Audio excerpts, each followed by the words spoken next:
Otis.com. Learn anywhere, anytime. Okay सम्पूर्ण साथीहरूलाई नमस्कार। साथीहरू, आज हामीले नयाँ टपिक्सको बारेमा हामी छलफल गर्दैछौँ। आज हामीले छलफल गर्ने टपिक्स चाहिँ नेपालको शासन पद्धति। आज हामीले नेपालको शासन पद्धतिभित्र के संविधान एउटा चाहिँ के त भन्दा संविधान, नेपालको शासन पद्धतिभित्र एउटा संविधान, त्यसपछि आएर संवैधानिक अङ्गहरू, त्यसपछि आएर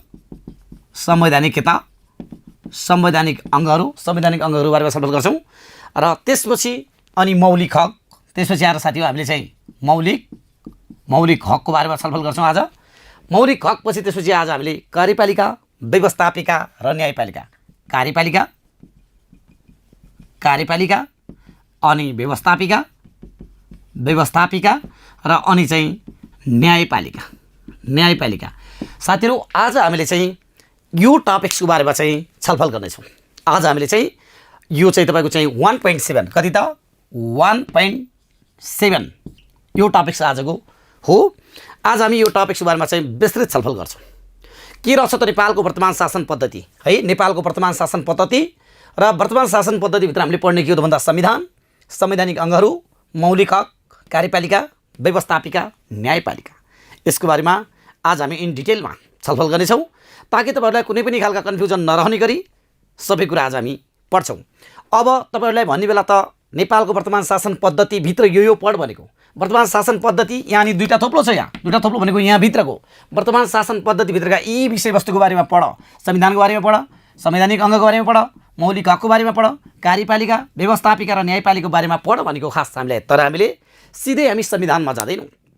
सबभन्दा पहिले हामीले चाहिँ संविधान जानुभन्दा पहिले नेपालको वर्तमान शासन पद्धति के हो त त्यो सम्बन्धी विषयवस्तुको बारेमा आज हामी इन डिटेलमा विस्तृत रूपमा छलफल गर्छौँ। साथीहरू, नातिकन ध्यान दिनुहोस्, मजाले राम्ररी बुझ्नुहोस् के रहेछ त वर्तमान शासन पद्धति, अर्थात् कस्तो रहेछ त नेपालको वर्तमान शासन पद्धति, अर्थात् नेपालको संविधान के हो त, अर्थात् संवैधानिक अङ्ग भनेका के हुन् त, अर्थात् मौलिक हक भनेका के हुन् त, कार्यपालिका भनेको के हो, व्यवस्थापिका भनेको के हो, न्यायपालिका भनेको के हो र यी तीनटा बिचको सम्बन्ध, यी तीनटाका कार्यहरू, यी तीनटा बिचको पृथकता के हो। साथै यसमा हामीले आज शक्ति पृथकीकरण, शक्ति सन्तुलन लगायतका विविध विषयवस्तुको बारेमा आज हामी छलफल गर्नेछौँ। साथीहरू, अब एकैचोटि हामी संविधानमा जाँदैनौँ। सबभन्दा पहिले आज हामी के छलफल गर्छौँ त भन्दा नेपालको वर्तमान शासन पद्धति। नेपाल भनेको तपाईँलाई थाहा छ, नेपाल हाम्रो, वर्तमान भनेको अहिलेको भनेको हाल तत्काल अहिले चलिरहेको, र शासन पद्धति भनेको शासन सञ्चालन गर्ने कार्य कस्तो छ त, केमा आधारित छ त, केलाई आत्मसात गरेको छ त, केलाई मान्यता दिएको छ त, केलाई स्वीकृति दिएको छ त, केलाई एडप्ट गरेको छ त, त्यसैको बारेमा आज हामी छलफल गर्छौँ ताकि नेपालको वर्तमान शासन पद्धति। साथीहरू, अब आज हामीले सबभन्दा पहिले यो सिलेबसमा यो अहिले हामीले यसमा के छलफल गर्छौँ भने सबभन्दा पहिले तपाईँलाई चाहिँ नेपालको वर्तमान के त शासन पद्धति हो, यसको बारेमा आज हामी छलफल गर्छौँ। सबभन्दा पहिले तपाईँलाई चाहिँ नेपालको वर्तमान शासन पद्धतिको बारेमा छलफल गर्छु म पहिले, र त्यसपछि म अन्य नेपालको संविधान अनि संवैधानिक अङ्ग अनि मौलिक हक, कार्यपालिका, व्यवस्थापिका, न्यायपालिकामा अनि जाउँला। अब साथीहरू, नेपालको वर्तमान संविधान जान्नुभन्दा पहिले आज हामीले चाहिँ नेपालको वर्तमान शासन पद्धतिको बारेमा छलफल गर्छौँ। वर्तमान शासन पद्धति भनेको वर्तमान भनेको हालको अहिलेको, शासन भनेको शासन सञ्चालन गर्ने कार्य र पद्धति भनेको के हो त भन्दा त्यही कार्य पद्धति, काम कारबाही गर्ने विधि, मूल्य, मान्यता, सिद्धान्त आदि इत्यादिको समग्रतालाई हामी के भन्छौँ त भन्दा शासन पद्धतिका नामले चिन्छौँ। त्यसैले अब शासन पद्धति, वर्तमान शासन पद्धति भन्ने बित्तिकै के रहेछ भने देश कुन तरिकाले चलिरहेको छ त, के मूल्य मान्यतालाई आत्मसात गरेको छ त, कस्तो विधि प्रक्रियालाई आत्मसात गरेको छ त, कुन प्रणाली कुन सिस्टमलाई आत्मसात गरेको छ त भन्ने कार्यको समष्टि नै के हो त भन्दा शासन प्रणाली। तपाईँले यो शासन पद्धति भन्दा वर्तमान शासन पद्धति भनेको शासन पद्धति भन्ने तपाईँलाई नबुझेको कारणले गर्दा कठिन हुनसक्छ। वर्तमान भने नेपालको त बुझ्नु भएको छ, नेपालको, र वर्तमान भनेको हालको यो त थाहा छ तपाईँलाई, यो शासन पद्धति बुझ्नु भएको छैन। यो शासन पद्धति नबुझेको कारणले गर्दा तपाईँलाई गाह्रो भएको हुनसक्छ। शासन पद्धति नबुझेको कारणले गर्दा तपाईँलाई कठिन भएको हुनसक्छ। यो शासन पद्धति भनेको के हो भने शासकीय क्रियाकलाप सञ्चालन गर्ने कार्य हो, अर्थात् राज्य संयन्त्र सञ्चालन गर्ने शासकीय कार्य हो, अर्थात् राज्य सञ्चालन गर्नका लागि आत्मसात गरेका मूल्य मान्यता हो, राज्य सञ्चालन गर्नका लागि आत्मसात गरेका विधिहरू हो, राज्य सञ्चालन गराउनका लागि स्थापित गरेका संयन्त्रलाई नै हामी के भन्छौँ त भन्दा शासन पद्धति। ऊ शासन भने के हो भने शासकीय गतिविधिहरू सञ्चालन गर्ने आधार नै के हो त शासन पद्धति। शासन पद्धति भने के हो त भन्दा राज्यका समष्टिगत क्रियाकलापहरू, चाहे कार्यपालिकीय काम होस्, चाहे व्यवस्थापकीय काम होस्, चाहे न्यायपालिकीय काम होस्, चाहे आकस्मिक काम होस्, चाहे व्यवस्थापकीय काम हो, यी सम्पूर्ण काम कारबाहीहरूलाई कसरी सुसञ्चालन गर्ने, कसरी व्यवस्थापन गर्ने, कसरी परिचालन गर्ने, कसरी आत्मसात गर्ने भन्ने जुन आत्मसात गरेको लिएका मूल्यहरू, मान्यताहरू, विधिहरू, विधानहरू, सिद्धान्तहरू आदि इत्यादि छन्, त्यसैले नै भन्छौँ हामी शासन पद्धति। त्यसैले अब वर्तमान शासन पद्धतिको अवस्थालाई हेर्ने हो भने नेपालको वर्तमान शासन पद्धति भनेको लोकतान्त्रिक शासन पद्धति हो। के हो त भन्दा नेपालको वर्तमान शासन पद्धति भनेको चाहिँ लोकतान्त्रिक भन्दा पनि एउटा सङ्घीय लोकतान्त्रिक शासन पद्धति हो। हाम्रो के पद्धति हो त भन्दा हाम्रो शासन पद्धति भनेको सङ्घीय लोकतान्त्रिक शासन पद्धति हो। भनेको ती विभिन्न सङ्घ इकाइहरूमा चाहिँ केन्द्र, प्रदेश र स्थानीय 3टा तहमा विभाजन गरेको छ। त्यसैले हाम्रो के हो त भन्दा सङ्घीय लोकतान्त्रिक शासन पद्धति हो। अर्को के हो भने साथी हाम्रो चाहिँ जनताको प्रतिस्पर्धाबाट बहुदलीय लोकतान्त्रिक प्रतिस्पर्धामा आधारित शासन प्रणाली हो। भनेको चाहिँ जनताको मतबाट, जनताको चाहिँ भोटबाट, जनताको अभिष्टताबाट चाहिँ चुनिएर आएका व्यक्तिहरूले शासन सञ्चालन गर्ने पद्धति हो हाम्रो। अर्को त्यति मात्र होइन, अर्को हाम्रो शासन पद्धतिको भने नागरिक सर्वोच्चतालाई कायम राखेको, कि त भन्दा नागरिक सर्वोच्चतालाई कायम राखेको अर्थात् मानव अधिकारलाई आत्मसात गरेको शासन पद्धति हो। के भने मैले नागरिक स्वतन्त्रता र मानव अधिकारलाई आत्मसात गरेको के हो त भन्दा हाम्रो शासन पद्धति हो। त्यति मात्र होइन, शासन पद्धति भनेको हाम्रो के रहेछ भने साथी हो, यी जे मैले अघि नै भने के मूल्यहरू, के मान्यताहरू, के विचारहरू, के आत्मसात गरेको छ राज्य सञ्चालन गर्नका लागि, राज्यलाई अगाडि बढाउनका लागि, राज्यले आत्मसात गरेका, राज्यले लिएका, राज्यले बनाएका, राज्यले अवलम्बन गरेका जे आधारहरू छन्, जे शैलीहरू छन्, जे विधिहरू छन्, जे मूल्य छन्, जे मान्यता छन्, त्यसैलाई भन्छौँ हामी शासन पद्धति, राइट। त्यसैले नेपालको वर्तमान शासन पद्धति भनेर आयो भने नेपालको वर्तमान शासन पद्धति भनेर चाहिँ त्यसपछि आएर शासन पद्धतिले अवलम्बन गरेका बुँदाहरू 8-10वटा 10-12वटा बुँदाहरू लेख्नुभयो भने त्यो वर्तमान शासन पद्धतिको बारेमा आनन्दले बुझिन्छ। तर वर्तमान शासन पद्धति मैले के भने त भन्दा नेपालको भनेको नेपालले अहिले आत्मसात गरेको, हालको वर्तमान भनेको अहिलेको शासन पद्धति भनेको सञ्चालन गरेका विधिहरू, कार्यहरू, मूल्यहरू, मान्यताहरू, विचारहरू, थटहरू, नीतिहरू, नियमहरू, कानुनहरू, प्रक्रियाहरू, संरचनाहरूको समष्टिलाई हामी के भन्छ त भन्दा शासन पद्धति। त्यसैले हामीले के बुझ्नु पर्यो भने नेपालको वर्तमान शासन पद्धति एउटा लोकतान्त्रिक, एउटा गणतन्त्रात्मक शासन पद्धति हो। नेपाल लोकतान्त्रिक विधि र पद्धतिमा रहेर शासन सञ्चालन गरेको छ ताकि यसले चाहिँ नेपालको शासन पद्धति चाहिँ संविधानवादमा आधारित शासन पद्धति हो। केमा आधारित भन्दा संविधानवादमा आधारित शासन पद्धति हो। नागरिक सर्वोच्चतालाई कायम राख्ने, नागरिक सर्वोच्चतालाई कायम राख्ने, मौलिक हक अधिकारलाई स्थापित गर्ने शासन पद्धति हो। र त्यति मात्र नभइकन हाम्रो शक्ति पृथकीकरण र शक्ति सन्तुलनमा आधारित शासन पद्धति हो। र 3 तहबाट स्वतन्त्र तरिकाले चाहिँ प्रदेश, केन्द्र अर्थात् केन्द्र, प्रदेश र स्थानीय तह अर्थात् स्थानीय प्रदेश र केन्द्र तहबाट शासन सञ्चालन हुँदै आएको नेपालको जुन एउटा बहुआयामिक पद्धति छ, बहुआयामिक सिस्टम छ, विभिन्न किसिमका क्रियाकलापहरूलाई आत्मसात गरेको छ, यही नै के हो त भन्दा शासन पद्धति हो। र बुदागत रूपमा अब बुदागत रूपमा नेपालको शासन पद्धतिलाई निम्न बमोजिम प्रष्ट पार्न सकिन्छ। अब बुदागत रूपमा भन्दाखेरि के हो त भन्दा नेपाल 1 नम्बरमा नेपाल के हो त भन्दा सङ्घीय लोकतान्त्रिक गणतन्त्रात्मक शासन पद्धति के हो त नेपाल एउटा सङ्घीय लोकतान्त्रिक गणतन्त्रात्मक शासन पद्धति हो। किन सङ्घीय लोकतान्त्रिक गणतन्त्रात्मक शासन पद्धति हो त भन्दा नेपालले विभिन्न खालका सङ्घहरूमा विभाजन गरेको छ। किन लोकतान्त्रिक भन्दा लोकतन्त्रलाई आत्मसात गरेको छ, त्यही भएर चाहिँ यो गणतन्त्रलाई आत्मसात गरेको छ। त्यही भएर चाहिँ नेपाल सङ्घीय लोकतान्त्रिक गणतन्त्रात्मक शासन पद्धति हो। त्यति मात्र होइन, अर्को बुँदा जान्ने भने साथी हो जनताको प्रतिस्पर्धात्मक बहुदलीय लोकतान्त्रिक शासन हो। के भने मैले अर्को चाहिँ जनताको प्रतिस्पर्धात्मक सङ्घीय लोकतान्त्रिक शासन पद्धति भनेको जनताको चाहिँ बहुमतको कदर गरेर, जनताको चाहिँ बहुमतको प्रतिस्पर्धाबाट चाहिँ जुन चुनिएर आएका छन् तिनीले शासन सञ्चालन गर्ने पद्धति हो। अझै जान्ने भने साथी हो नागरिक स्वतन्त्रता र मानव अधिकारको प्रत्याभूत सहितको शासन पद्धति हो। के भने मैले नागरिक स्वतन्त्रता र मानव अधिकारको प्रत्याभूत सहितको शासन पद्धति हो। यो मैले के भनेर भन्दा नागरिक स्वतन्त्र भनेको नागरिकलाई स्वतन्त्रता दिएको छ।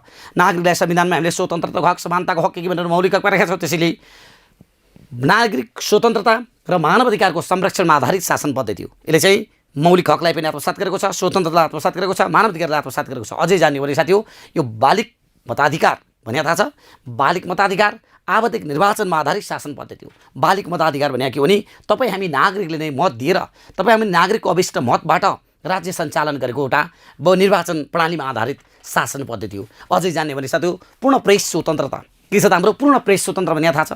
प्रेस स्वतन्त्रता भनेको प्रेसले जे देख्यो त्यो लेख्न पाइन्छ। त्यही भएर पूर्ण प्रेस स्वतन्त्रता, स्वतन्त्र निष्पक्ष न्यायपालिका सहितको शासन प्रणाली हो। के भने मैले पूर्ण प्रेस स्वतन्त्रता र प्रेस चाहिँ एकदम स्वतन्त्र छ, उसले जे देखेको छ लेख्न पाइन्छ। र अर्को स्वतन्त्र र निष्पक्ष न्याय प्रणाली सहितको शासन प्रणाली हो। भनेको हाम्रो न्याय प्रणाली कस्तो छ भन्दा स्वतन्त्र, निष्पक्ष न्याय प्रणाली हो। अझै लेख्न सक्नुहुन्छ भने लोकतान्त्रिक मूल्य र मान्यतामा आधारित शासन प्रणाली हो। हाम्रो शासन प्रणाली कस्तो भने साथी हो, लोकतान्त्रिक मूल्य र मान्यतामा आधारित शासन प्रणाली हो। यो भनेको के हो भने लोकतन्त्रका मूल्य मान्यता जे राम्रा विचारहरू, राम्रा भनाइहरू, राम्रा क्रियाकलापहरू छन् त्यसलाई आत्मसात गरेको चाहिँ शासन प्रणाली, अर्थात् त्यही भएर लोकतान्त्रिक मूल्य र मान्यतामा आधारित के हो भन्दा शासन प्रणाली हो। अझै जान्ने भने साथी हामीले समावेशिकतामूलक शासन प्रणाली हो। हामीले समावेशिकतामूलक अर्थात् सहभागितामूलक शासन प्रणाली हो। यो भने बुझ्नु नि, समावेशिता र सहभागिता भने के हो भने शासन सञ्चालन गर्ने पात्रहरू समावेशी तरिकाले ल्याएका छन्। शासन सञ्चालन गर्ने क्षेत्रमा सम्पूर्ण वर्ग, जाति, क्षेत्र, लिङ्गको के छ त भन्दा आत्मसात छ। त्यसैले समावेशी र सहभागितामूलक शासन के हो त भन्दा हाम्रो पद्धति हो। अझै त्यति मात्र होइन साथी हो, 3 तहमा विभाजित शासन प्रणाली हो। हाम्रो के छ भन्दा 3 तहमा विभाजित शासन प्रणाली। हाम्रो शासन प्रणाली केन्द्र, प्रदेश र स्थानीय तह गरी, केन्द्र, प्रदेश र स्थानीय तह गरी कतिवटा तहमा त 3टा तहमा चाहिँ विभाजित गरेको एउटा शासन प्रणाली हाम्रो हो। त्यति मात्रै न, हाम्रो बहुजातीय, बहुभाषिक, बहुधार्मिक, बहुसांस्कृतिक, भौगोलिक विविधतायुक्त शासन प्रणाली हो। के भने त मैले अर्को चाहिँ अर्को के भने बहुजातीय, बहुभाषिक, बहुधार्मिक, बहुसांस्कृतिक, भौगोलिक विविधतायुक्त शासन प्रणाली भनेको यो त भन्दा हाम्रो यो शासन प्रणालीमा सम्पूर्ण जाति, सम्पूर्ण धर्म, सम्पूर्ण लिङ्ग, सम्पूर्ण संस्कृति, सम्पूर्ण वर्ग विशेषलाई आत्मसात गरेको छ, मान्यता दिएको छ। त्यसैले हाम्रो के हो त भन्दा यो बहुजातीय, बहुभाषिक, बहुधार्मिक, बहुसांस्कृतिक, भौगोलिक विविधतायुक्त शासन प्रणाली हो। अझै जान्ने भने साथीहरूलाई चाहिँ लोकतान्त्रिक मूल्य मान्यता हामीले भनिसक्यौँ। अझै जान्नुहुन्छ भने यसलाई चाहिँ हाम्रो कस्तो शासन प्रणाली भने आर्थिक समानता, आर्थिक समृद्धिमा आधारित शासन प्रणाली हो। आर्थिक समानता र आर्थिक समृद्धि, आर्थिक समानता भर्सकसम्म हामीले समानता कायम गर्छौँ र अर्को चाहिँ आर्थिक समृद्धि कायम गर्छौँ। त्यति मात्र होइन साथी हो, अझै जान्ने हो भने विविधता बीचको एकता भएको शासन प्रणाली हो। विविधता बीचको एकता भएको शासन प्रणाली भने के हो भने विविधता बीच भने हामी चाहिँ विभिन्न खालका विविधता छ, समाज विविधता छ, जाति विविधता छ, वर्ग विविधता छ, वर्ण विविधता छ, कार्य विविधता छ, भूगोल विविधता छ, तर चाहिँ हामी राष्ट्रमा एक, राष्ट्र हाम्रो एक भनेका छौँ। त्यही भएर विविधता सहितको एकतामा आधारित के हो त भन्दा यो हाम्रो शासन प्रणाली हो। अझ जाने भने साथी हो सामाजिक सहिष्णुता र ऐक्यबद्धतामा आधारित शासन प्रणाली हो। सामाजिक सहिष्णुता र ऐक्यबद्धतामा आधारित शासन प्रणाली यो भने के भने सामाजिक सहिष्णुता, हामीले कुनै कसैको पनि समाजलाई असहिष्णु गर्दैनौँ, सबैलाई सहिष्णु, सबैलाई मूल्य, सबैलाई मान्यता दिन्छौँ। त्यही भएर सामाजिक सहिष्णुता सहितको के हो त भन्दा यो चाहिँ शासन प्रणाली हो। अझै हामीले जान्ने भने साथी हो छुवाछुतको अन्त्यसहितको शासन प्रणाली हो। हाम्रो शासन प्रणाली कस्तो भने छुवाछुतको अन्त्यसहितको शासन प्रणाली। यहाँ हामीले कसैलाई पनि छुवाछुत गर्ने, कसैलाई पनि हेप्ने, छेप्ने गर्ने, कसैलाई पनि सानो ठुलो गर्ने, कसैलाई पनि अछुत भन्ने खालको शासन प्रणाली होइन। यो के हो त भन्दा हाम्रो चाहिँ छुवाछुतको अन्त्य अर्थात् जातीय छुवाछुतको अन्त्यसहितको के हो त भन्दा यो शासन प्रणाली हो। त्यति मात्र होइन साथी, हाम्रो चाहिँ संविधानवादमा आधारित शासन प्रणाली हो। के हो त भन्दा संविधानवादमा आधारित शासन प्रणाली के हो त भन्दा संविधानलाई केन्द्रबिन्दुमा राखेर, संविधानलाई प्रमुख केन्द्रमा राखेर, संविधानलाई प्रमुख ठाउँ दिएर, संविधानलाई प्रमुख स्थान दिएर सञ्चालन गरेको शासन प्रणाली नै के हो त भन्दा हाम्रो चाहिँ अहिलेको शासन प्रणाली हो। त्यति मात्रै न, शक्ति पृथकीकरण र शक्ति सन्तुलनमा आधारित शासन प्रणाली हो। जुन हाम्रो चाहिँ यहाँ यो कार्यपालिका व्यवस्थापिका र न्यायपालिका बीच शक्ति पृथकीकरण पनि छ र शक्ति सन्तुलन छ। यसलाई हामी पछिल्लो च्याप्टरमा, पछिल्लो सेसनमा, पछिल्लो भिडियोमा हामी बुझ्छौँ। तर चाहिँ यो चाहिँ कार्यपालिका व्यवस्थापिका र न्यायपालिका भने के हो भने यी राज्यका प्रमुख 3टा अङ्ग हुन्। यी 3टा अङ्गहरूलाई पृथक पृथक राखेको छ। यी 3टा अङ्गलाई छुट्टा छुट्टै राखेको छ। यसलाई भन्छौँ शक्ति पृथकीकरण र छुट्टा छुट्टैका साथसाथै हामीले एकअर्कालाई चेक एन्ड ब्यालेन्स पनि गरेका छौँ। हो त्यही भएर शक्ति पृथकीकरण र शक्ति सन्तुलनमा आधारित के हो त भन्दा यो शासन प्रणाली हो। साथीहरू अब तपाईँले नेपालको वर्तमान शासन पद्धतिको बारेमा लेख, नेपालको वर्तमान शासन प्रणालीको बारेमा लेख भन्दा कुनै भन्नुपर्ने ठाउँ छ त यहाँ? नो, सजिलै बुझ्न सक्नुहुन्छ। नेपालको वर्तमान शासन पद्धति भन्दाखेरि नेपालको शासन पद्धतिले जे आत्मसात गरेको छ, जे लिएको छ, जे अंगीकार गरेको छ, जे स्वीकारेको छ, जेलाई भ्यालु मान्यता दिएको छ, द्याट अल त्यो के हो त भन्दा त्यसलाई हामी भन्छौँ शासन प्रणाली। त्यसैले हामीले आनन्दले लेख्न सक्छौँ वर्तमान शासन प्रणालीको बारेमा लेख भन्दाखेरि गुटुङ टुङ तरिकाले 12-15वटा यी स्पेसल बुदाहरू, स्पेसल कुराहरूलाई चाहिँ तपाईँले इन्क्लुड गरेर लेख्न सक्नुभयो भने वर्तमान शासन प्रणालीको बारेमा आनन्द ढङ्गले चाहिँ भयो। अब तपाईँले चाहिँ साथी कहिलेकाहीँ नेपालको वर्तमान शासन पद्धतिका कमी कमजोरी के भन्ला, यो त तपाईँले वर्तमान शासन पद्धति त लेख्नुहुन्छ, वर्तमान शासन पद्धति त लेख्नुहुन्छ, ठिक छ। कहिलेकाहीँ नेपालको वर्तमान शासन पद्धतिका कमी कमजोरी लेख भन्दा के लेख्ने, के लेख्ने? वर्तमान शासन पद्धतिका कमी कमजोरी लेख भन्यो भने यिनै कुरा गर्न त गरेको छ, यी कुरा तर जति गर्नुपर्ने त्यति गरेको छैन भनेर लेख्ने। गर्न त गरेको छ तर जति गर्नुपर्ने हो त्यति गरेको छैन भने के हो थाहा छ? वर्तमान शासन पद्धतिका कमी कमजोरी भने के हो त भन्दा यिनै कुरा तपाईँले अघि चाहिँ शासन पद्धतिका कुराहरू जे जान्नु भएको छ ती कुराहरू प्रभावकारी वैज्ञानिक र व्यवस्थित छैनन्, ती कुराहरूमा नियमितता, एकरूपता, प्रभावकारिता छैन, ती कुराहरूमा चाहिँ सदाचारता छैन। हो त्यो के हो त भन्दा शासन पद्धतिका कमी कमजोरी हो भनेको चाहिँ तपाईँलाई शासन पद्धतिका कमजोरी सोध्दैन, आफ्नो ठाउँमा छ, रेडिमेड हो सोध्दैन, तर कथम कदाचित नेपालको वर्तमान शासन पद्धतिका कमी कमजोरी लेख भन्यो भने के हो भने यो शासन पद्धतिले जे गर्नु पर्थ्यो त्यो गर्न सकेन, जे हुनु पर्थ्यो त्यो हुन सकेन, जे दिनु पर्थ्यो त्यो दिन सकेन, त्यो नै के हो भन्दा कमजोरी हो। त्यही भएर मैले कमजोरी कसरी सिकाएको छु भने कुनै पनि चिजका कमजोरी भनेको जे हुनुपर्ने हो त्यो नहुनु, जे नहुनु पर्ने हो त्यो हुनु, अर्थात् जे बनाउनु पर्ने हो त्यो बनाउन नसक्नु, जे नबनाउनु पर्ने हो त्यो बनाउनु। त्यही भएर चाहिँ कमजोरी लेखा भन्दा के हो त भन्दा तपाईँले चाहिँ राख्न सक्नुहुन्छ नेपालको वर्तमान शासन पद्धतिका कमी कमजोरी के भन्दाखेरि चाहिँ आफैले पनि लेख्न सक्नुहुन्छ। यिनै जे कुरा छ तिनीहरूले जस्तो वर्तमान शासन पद्धतिका कमी कमजोरी भने के हो त भन्दा नेपालको सङ्घीय संरचना त आत्मसात गरेको छ, तर चाहिँ सङ्घीय संरचना अनुसार चाहिँ सेवा प्रवाह गर्न नसक्नु, यो अहिलेको चाहिँ शासन प्रणालीको के हो त भन्दा कमजोरी हो। अनि त्यति मात्रै होइन, शक्ति पृथक्करण र शक्ति सन्तुलनलाई प्रभावकारी वैज्ञानिक र व्यवस्थित बनाउन नसक्नु, यो के हो भन्दा समस्या हो। अझै पनि हाम्रो गाउँघरतिर जाने हो भने अझै पनि छुवाछुत अन्य अत्याचार विकृति विसङ्गतिहरू जिउगा त्यो हुनु, यो के हो भन्दा अझै पनि हाम्रो कमजोरी हो। संविधानवाद त हामीले भनेको छौँ, तर कहिलेकाहीँ शासकहरूले चाहिँ संविधानलाई चाहिँ मिचेको अवस्था देखिन्छ, यो के हो भन्दा हाम्रो कमजोरी हो। हामीले चाहिँ त्यति मात्र होइन, हामीले बहुजातीय बहुसांस्कृतिक बहुविविधतायुक्त देश त भन्यौँ, तर चाहिँ हामीले कहिलेकाहीँ के गर्छौँ राष्ट्र विखण्डनतिर पनि लागेका कुराहरूलाई रोक्न सकिरहेका छैनौँ, यो हाम्रो के हो भन्दा कमजोरी हो। आवधिक निर्वाचन भनेको छौँ तर हामीले समयमा निर्वाचन गर्न सकिरहेका छैनौँ कुनै बेला, यो हाम्रो के हो भन्दा कमजोरी हो। त्यसपछि आएर हामीले पारदर्शिता जवाबदिता सहितको शासन भन्ने प्रणाली भनेका छौँ, तर आज अझै हामीले चाहिँ सबै ठाउँमा पारदर्शिता जवाबदिता बनाउन सकिरहेका छौँ, यो हाम्रो के हो भन्दा अझै हाम्रो कमजोरी हो। सङ्घीय शासन प्रणाली भनेको छौँ, तर सबै वर्ग सबै क्षेत्र सबै जातिले चाहिँ संहितालाई आत्मसात गर्न सकिरहेको छैन, यो के हो भन्दा यसको कमजोरी हो। भनेको यो जनताको प्रतिस्पर्धाबाट ल्याएको चाहिँ शासन पद्धति भन्छौँ, तर कहिलेकाहीँ जनताको प्रतिस्पर्धा गर्दा गर्दै हाम्रो निर्वाचन प्रणालीमा चाहिँ सही प्रतिस्पर्धा नभएको अवस्था छ, यो के हो भन्दा हाम्रो कमजोरी हो। पूर्ण स्वतन्त्र भनेको छौँ, तर चाहिँ कहिलेकाहीँ पूर्ण स्वतन्त्र नभएर यो प्रेसलाई हामीले बन्दिज लगाएका छौँ, यो के हो त भन्दा हाम्रो कमजोरीका कुरा हो। कहिलेकाहीँ हामी स्वतन्त्र न्यायपालिका भनेका छौँ, स्वतन्त्र न्यायपालिका नभइकन कहिलेकाहीँ न्यायपालिकामा चाहिँ के भएको छ भन्दा राजनीतिक विचारधाराहरू हाबी भएको छ, यो के हो त भन्दा हाम्रो चाहिँ कमजोरी हो।